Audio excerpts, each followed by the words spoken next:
This is episode 31. Today is March 19th, 2024.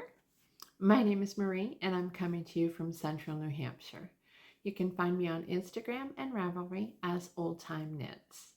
This is my knitting podcast where I just share all the joy of all the knits, yarn, projects, all of it. So if that sounds like something you would enjoy, then come on in and let's get started. Okay, I'm going to get started, but first I just wanted to share Molly with you.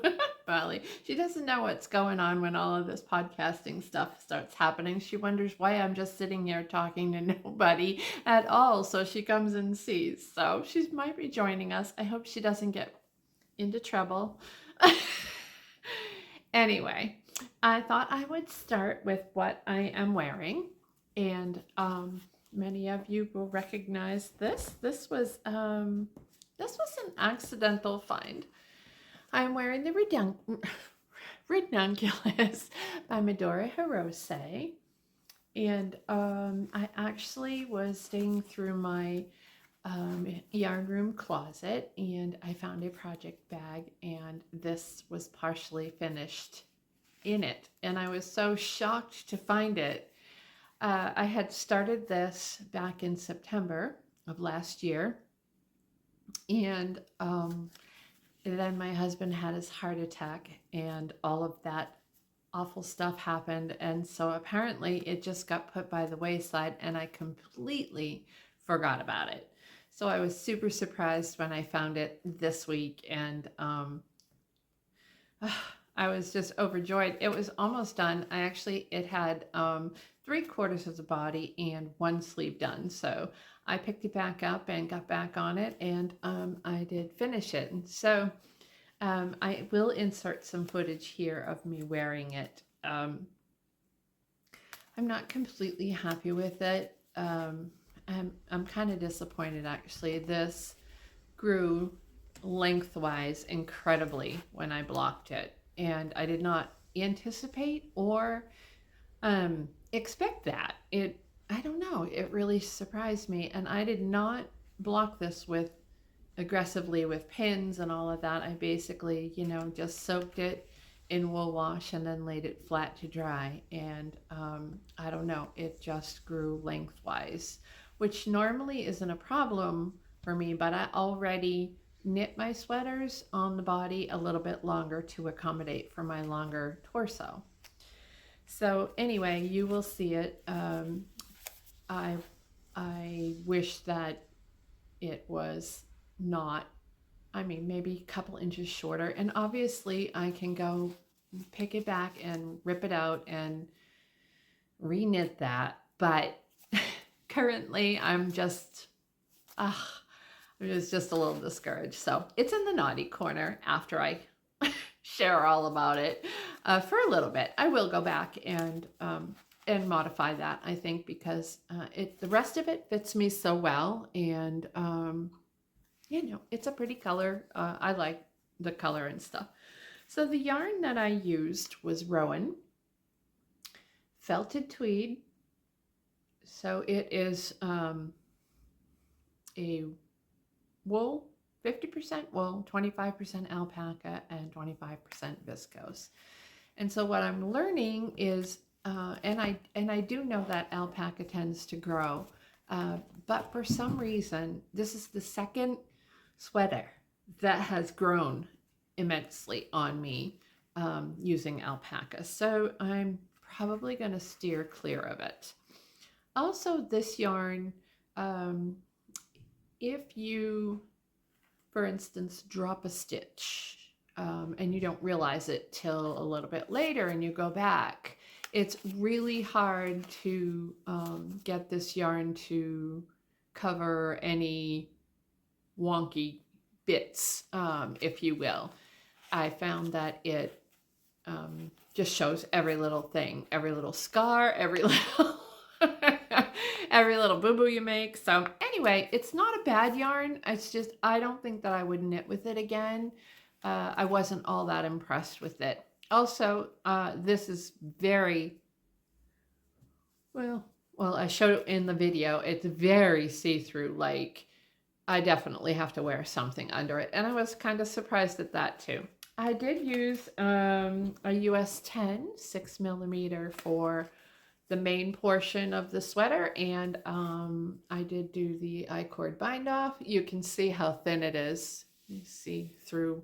And US 9 5.5mm for the ribbing. So anyway, it's completed. It's too long, so eventually I will tear that back. It just is not flattering when it hits that length. It just hangs there, and you know, on and on and on I could go. Anyway, you get it. You get the gist of it. So, and that was my first finished object, and even though it's I'm not completely happy with it, I at least can fix it and solve the problem. So I will do that. I don't know when. So. Okay, next up is a test knit that I finished, and the pattern has not been released yet, but it was a sweet little knit. So here it is. This is the Baker River Shawl. And it is by the Autumn Acorn, Judy. And in my last episode, I asked you guys to choose a color for the ruffle portion, and it was a unanimous vote for the green, and it goes very nicely with this color. Super happy with how it turned out. It's a fingering weight shawl.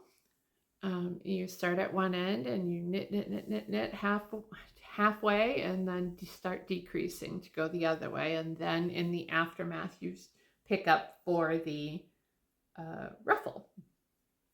So I used Palmer Yarn Company, and this was a one-of-a-kind colorway. I don't think there was even a name on it for the main shawl, and then I used Spriggs and Stone in her Muryak silk fingering base in the color Woolly Feathers. She no longer dyes yarn. But yeah, I was really, really happy with how it turned out. It was an easy test, and as soon as Judy releases the pattern, I will make sure to let everybody know. But this was one skein. My skein was 400 yards, and I think I told you guys I played yarn chicken so bad. I think I only had, maybe 12 inches left.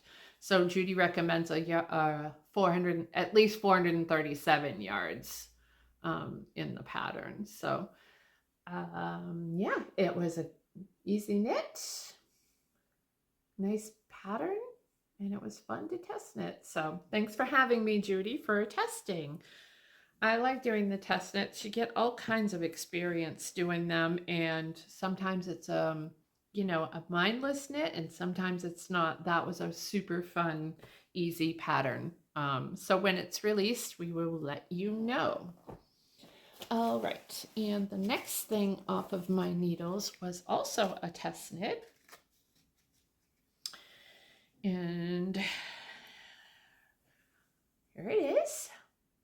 This is called the Dixie Creek cowl, and it is by Emily Clausen of Salt City Knits. Love, love, love. I'm going to put it on for you. It's so pretty. So, so pretty. Can you see that? Oh, so this is a worsted weight pattern. One skein of worsted weight. Shoot, I was trying to think of the size of the needle. I think it's a US 8 5mm. However, I did mine on a DK weight because that's what I had in my stash, and I went up a needle size, I think.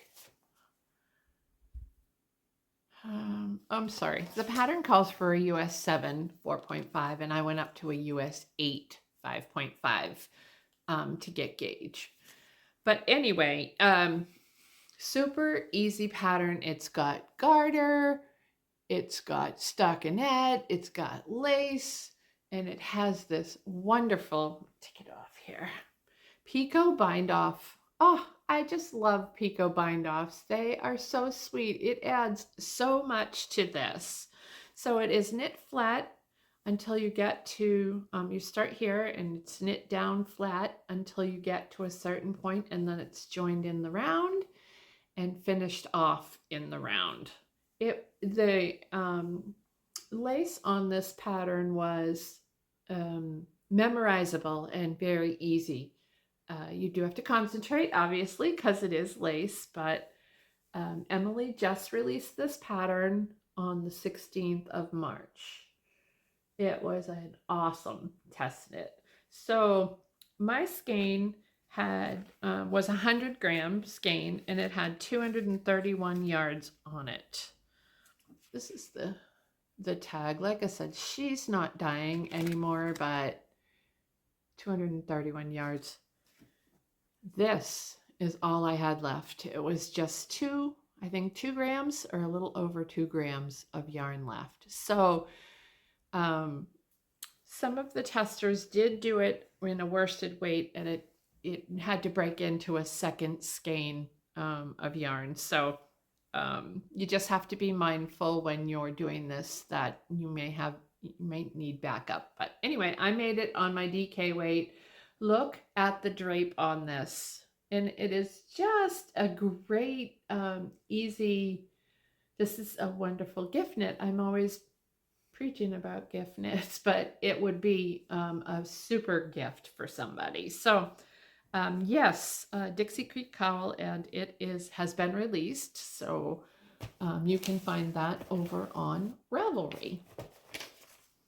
All right, and I have one more finished object. This was just a random cast on.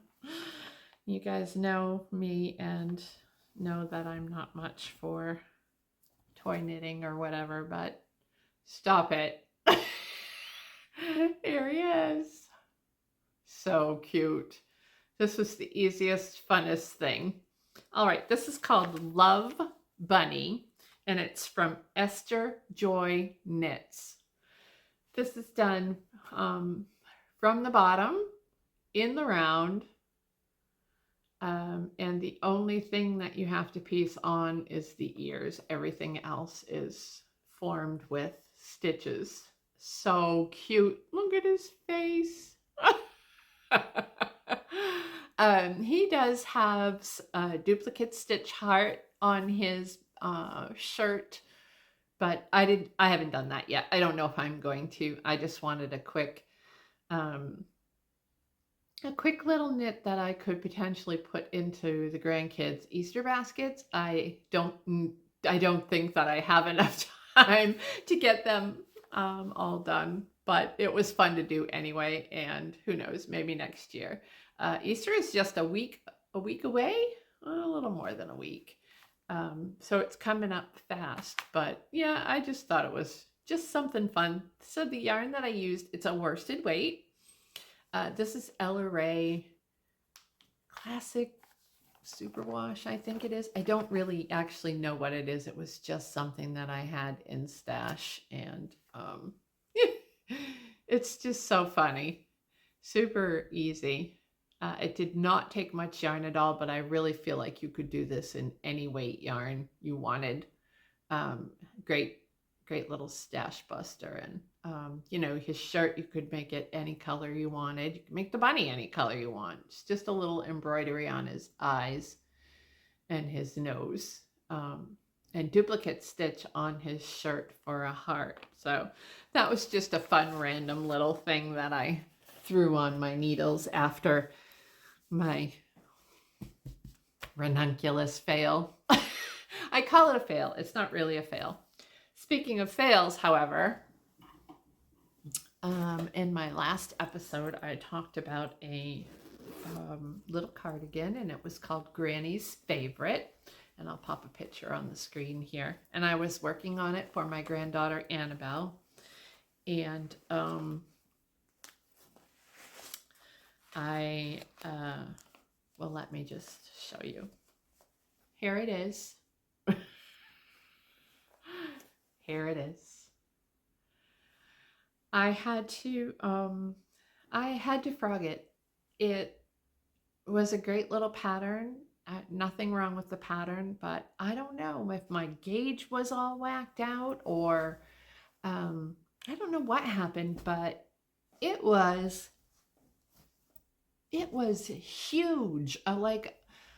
Well, let me back up. Okay, so my granddaughter is 10, and I opted to do the 10, 12, or like the 12-year-old size, hoping for it to be just a bit bigger so that she could wear it for a while. But I checked my gauge. I did do a gauge swatch, but when I had this on the needles, it was more like a small adult size. I mean, the neckline on it would have fit me.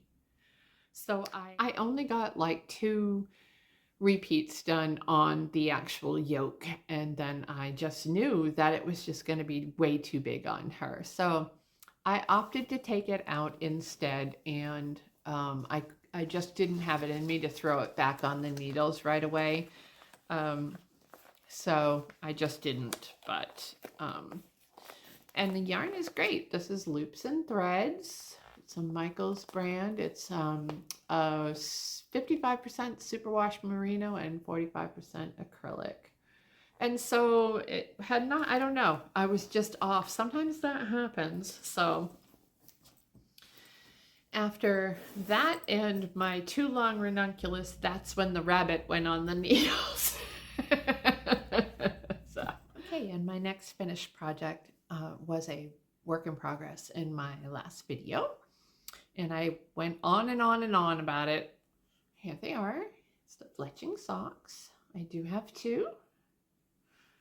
This is Fletching Socks by Jessica McDonald. Loved it. I talked extensively in my last video about these and about the colorwork portion, and I really, really enjoyed this colorwork. It was very simple. It was not complicated in any way. I don't have a whole lot of colorwork experience, so this was a really great beginner colorwork project. And if you want more information about them, I will have my Ravelry page down below as well. This yarn was my Yarn of the Month Club from Rose Hill Yarns, and it was in her DK. These were originally done in a sport weight, and I chose to do them in a DK weight on a 48 stitch cast on a US 3.25 millimeter needle. So this color is called Cherry Cola, and then the contrast color was a Magpie Fiber Swanky DK in the Bougie Beaver colorway. And it was just something I had in my stash. It was just a little partial skein. You hardly use anything on the contrast color. So yes, so they're done. These are for me. Super happy with how they turned out, and I cannot wait to wear them.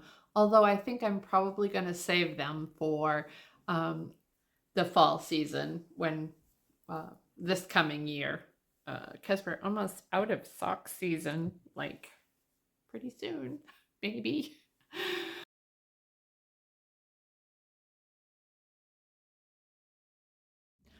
On to works in progress. I am currently doing another test knit, and you guys aren't going to believe this. I don't have a good history with these. However, this is pretty addicting. So here it is. It's a blanket. This is called the Zig Zag Zen blanket by Annina Juuti. She is Annina. She is Annie Juuti Knits on Instagram. I'll put that on the screen. She also has a podcast here on YouTube. So I jumped on board this because she said to test knit it, you only had to do 4 sections. So This is the 4 sections: the yellow, the red, the blue, and the green. So addicting. It was so addicting. So I just kept going.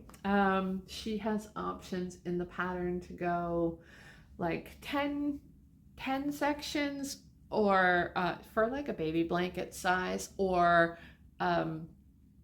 more than that. You know, you basically can go for as long as you want. So I found all of my dark, moody colors. I had so much of this in stash. The first 4 sections on this were mini skeins. So that was 16 of those out of my stash right away, and I was so happy to be using them. I've had them for a while. A lot of them were from an advent from Knotty Pine Fiber Company. So that's why it's all so dark and moody. And then the others are just all partial skeins. I just moved on to the next section, but yeah, a lot of partial skeins, and you know, just stuff I had laying around in my stash, and the chance to use it it's so exciting. So this is still in testing, and Annina said, I think she said it's due for an April release, but I don't have a date yet. And if you go on to her Instagram or watch her YouTube podcast, she has done a couple of these, and she does it with one stripe in a light color and then one stripe in a random color, you know, so it's every other stripe is a light, like almost a white or a cream color. Beautiful, beautiful. But yeah, so many options with this. But for me, the chance to use up some partial skeins and some mini skeins, I was like, wow. So I am currently on section 8. Wait, 1, 2, 3, 4, 5, 6, 7. Section 7, which is, wow. I mean, it's pretty addictive, and you know, I like it because it's a modular thing. So you build it as you go along, and stitches get added as you go. So you're not starting out with 300 stitches across a blanket. So it doesn't feel like it takes so long, and it doesn't take so long. You're building it as you go, if you will. But what a great, easy pattern.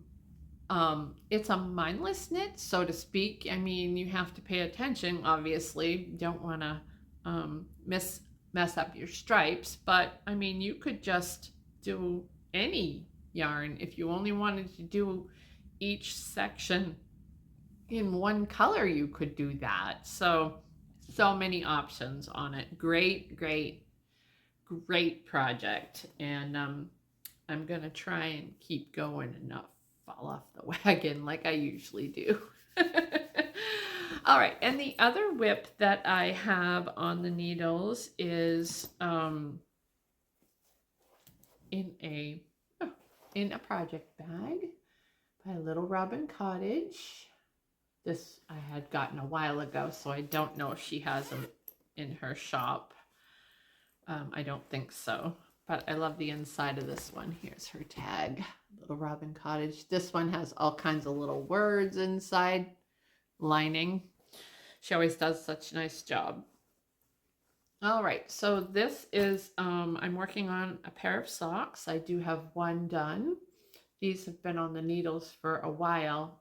This is a pair of socks for my husband. That blocker won't fit. Just a self-striping yarn. And I am on the second sock. I just turned the heel, and I'm on to decreases. Sorry, I couldn't think of the word. Decreases. Okay, so the yarn is one of my faves, Polka Dot Creek, in her Thankful colorway, and this was a sock set, 75-25. She has great yarn. This is the DK. And this is it. Oh. And I'm using the little mini with it. Black coffee, I think, is the mini. So yeah, that's just my on-the-go project. So, you know, gotta have a pair of socks on the go. So hopefully next time those will be finished. I don't know. I have them in the car. Work on them when I take them with me. So, hey, I can finally talk about our retreat. We are hosting our winter Woodland Knitting Retreat in conjunction with Judy at the Autumn Acorn. We did this retreat this past year here, and it was lovely. So I'm going to give you some information, and I'm also going to pop in, excuse me, the video of the lodging so that you can see while I talk about it. All right, so here we go. The retreat is being held January 26th through the 29th, 2025. I know this just seems early to be putting this out here, but we really wanted to have some time to let people get on board with this. It is going to be housed in a rustic lodge in the Monadnock region of New Hampshire. Sign-ups are currently open. There is a printable registration form and more information on my Ravelry group, which will be linked down below. We have just a little over half of the retreat already filled. I think that there are 6 spots left. So that was fast. If you need more information, please feel free to reach out to myself or Judy. You can connect with us on Instagram, and I will put my email on the screen and in the description, and you can connect with me directly if you don't have access to Ravelry or if you have any questions. We truly are so excited about this. Our last year's retreat was so wonderful.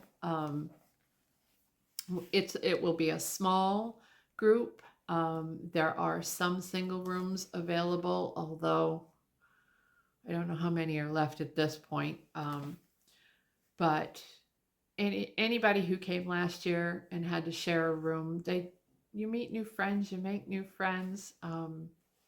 It's just a wonderful, wonderful experience. So if you are interested in this, please feel free to reach out to me if you need more information or have any questions. And we are doing this so that it makes it easier for people. We are just asking for a deposit with your registration and the remainder of the retreat to be paid at a later date. So if that helps you to make a decision, then by all means, let me know. All right, everybody, I think that is probably it for me today. This was a little bit quicker, I hope. I have a lot going on at work. It's busy season. I wish you well. Thank you so much for tuning in, and thank you to everybody who always comments. Love it, love it. I try to answer every one of them. And thank you to everybody who chose the green for me for my shawl. I don't have any dream knitting on the radar at the moment. I am currently waiting for yarn for a new test knit and potentially a sample knit for my local yarn store. So that's where I'm at right now, and I'm okay with that. I'm just going to carry on on that blanket, I hope. Okay, everybody, thank you so much. Have a good day, and until next time, happy knitting, happy everything. Bye.